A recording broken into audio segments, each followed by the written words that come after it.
Welcome to Alien Mythos X. November 9th, 1979. A quiet forest in Livingston, Scotland, a man walking his dog.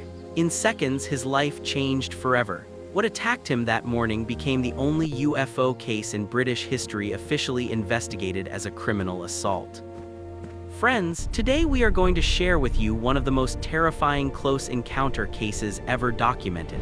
A case with physical evidence, police involvement, and a witness who was never the same. This is the Livingston forest encounter. So friends, let's start the story. Robert Taylor was a forestry worker, a practical man who knew every inch of the woods around Livingston. On this cold November morning, he was doing routine tree inspections with his dog. The forest was quiet, peaceful, familiar. Then he entered a clearing and his world turned into a nightmare. Hovering silently above the ground was a massive dark object, dome-shaped, about 20 feet across, metallic and solid. It wasn't moving, it was just there waiting. Robert froze. His dog started barking frantically, terrified of something it could sense. Before Robert could react, two smaller spheres rolled out from beneath the main craft. They looked like sea mines covered in spikes. They moved toward him with purpose, intelligent and deliberate. The spheres attached themselves to his legs.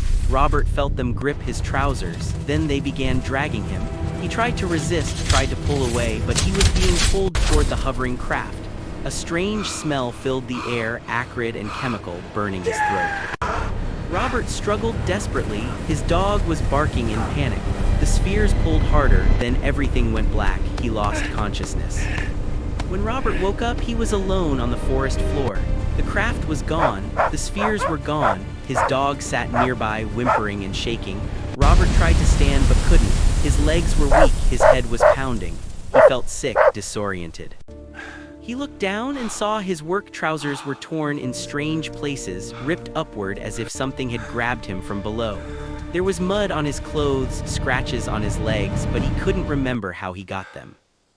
Confused and terrified, Robert stumbled home. His wife was shocked at his condition. He could barely speak. She wanted to call a doctor, but Robert insisted they call the police. This wasn't an accident. This was an attack.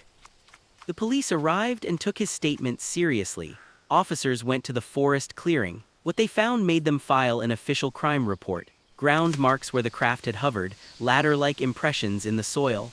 The vegetation was disturbed in a circular pattern. Robert's torn clothing matched his story perfectly.